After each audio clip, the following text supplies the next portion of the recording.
person who builds a tribunal in their own head is not trying to understand. They are trying to prevent.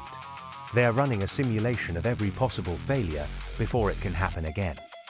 But the tribunal is not for the people who hurt them. It is for the one who trusted. A younger version of you made a bet. You bet your safety on someone else's character. You lost. And instead of mourning the loss, you built a machine. It runs continuously. It cross-references every new person against the old wound. It searches for the same pattern, the same silence, the same exit. This is not wisdom. This is a scar that learned to think. You are thinking this does not apply to you. That thought is the machine operating. What you are defending against is not being hurt. It is being blindsided. You can endure the pain.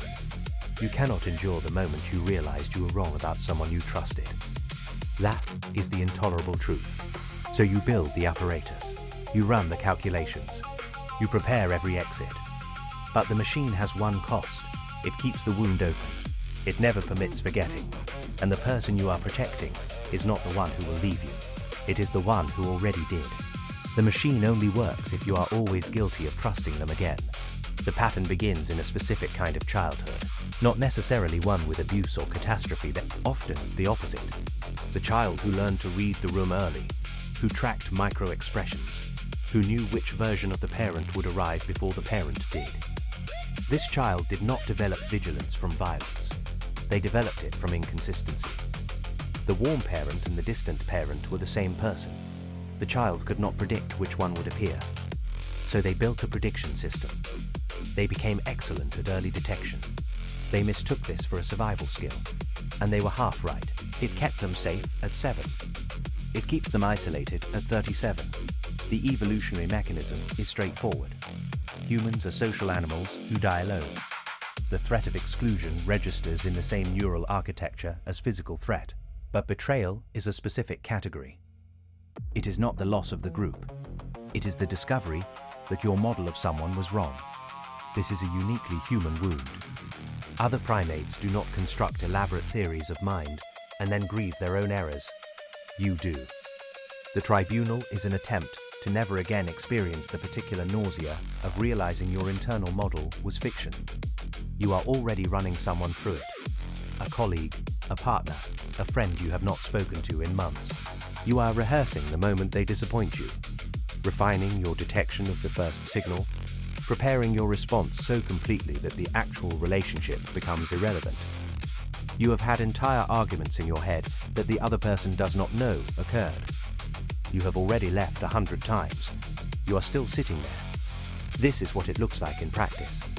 The email you compose at 2 a.m. and never send, the 3-page document of grievances you maintain in a notes app, the way you test people with small withdrawals of warmth to see if they notice, the conversation you rehearse in the shower, the one where you finally say everything, where you are finally seen, where the ledger balances. You have rehearsed it so many times that the real conversation, if it ever comes, feels like a pale imitation. You are disappointed by the actual event. It does not match the script. Nothing does. At work, the pattern wears a different mask. You do not trust the compliment. You inventory the possible motives behind every piece of praise. You are already preparing your defense against the criticism that has not arrived, already building the case for your competence before anyone has questioned it.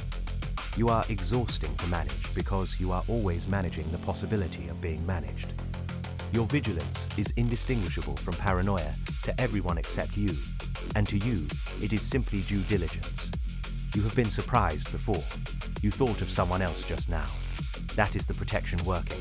The intelligent person's version of this pattern is the most sophisticated. They have read the literature. They can name the mechanism.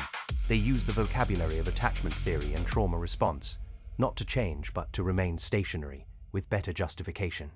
They are processing. They are doing the work. They are being intentional. What they are doing is the same thing anyone else would do. They are not moving. The intelligence is in the service of the stillness. The vocabulary becomes another layer of the tribunal, another way to cross-reference, another system of classification that keeps the wound categorized instead of healed.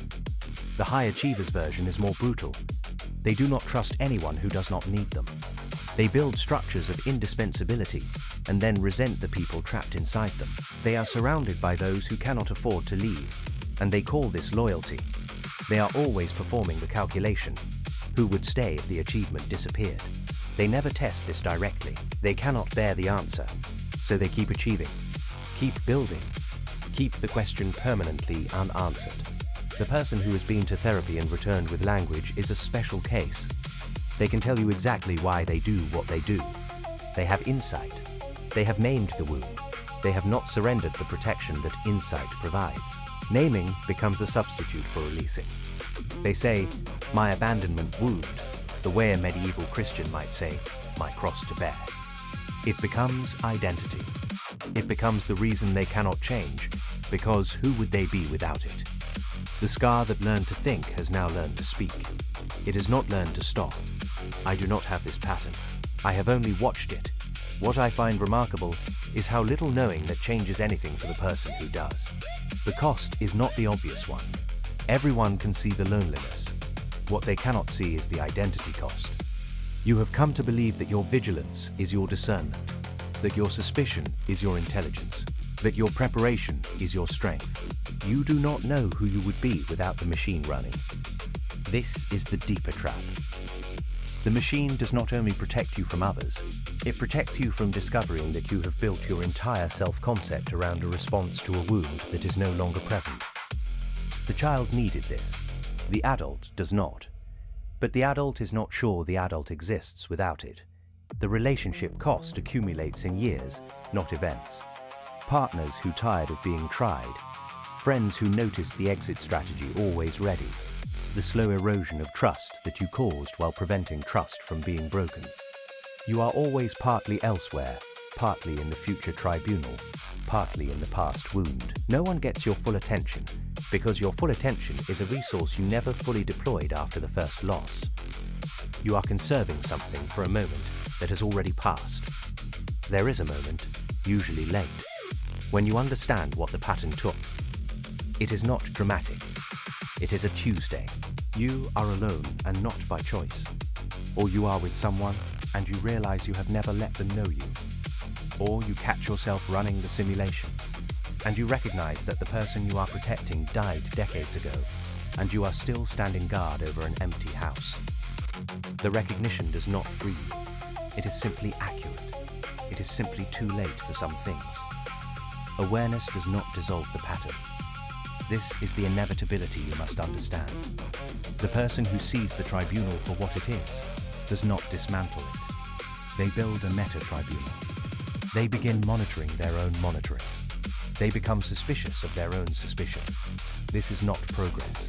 It is recursion. The rare exception is the person who stops not because they understand, but because they are exhausted. Something in them gives out. The machine runs, but they no longer attend to its output. They ignore the alert. They trust someone despite the warning. Usually this is catastrophic or nothing happens. Both outcomes are instructive. Neither is repeatable on demand. From outside the mechanism, what is most striking is not how often it fails people. It is how reliably it protects them from finding out. You will not stop replaying the betrayals, because the replaying is not about the betrayals. It is about the version of you who did not see them coming. You are trying to reach back and warn that person, to install the knowledge they lacked, to prevent what already happened. This is why the machine cannot stop. It is not solving a present problem. It is attempting to edit the past. Every new person is a stand-in for someone who will not change. Every test is a message to a child who cannot receive it. The tribunal convenes in perpetuity because the case it is trying is already closed, already decided, already over. The defendant is not present. The defendant is you. And you are still betting on people. Still losing. Still building machines that keep the wound alive because the wound is the only proof that the trust was real. Without the scar, the betrayal becomes mere transaction. Without the replay, the love you gave becomes foolishness instead of courage. The machine preserves your dignity at the cost of your peace. It is expensive. You have already paid. You are still paying. You will pay again tomorrow, and the tribunal will record every transaction as evidence of your own continuing guilt. which is the only verdict it knows how to reach.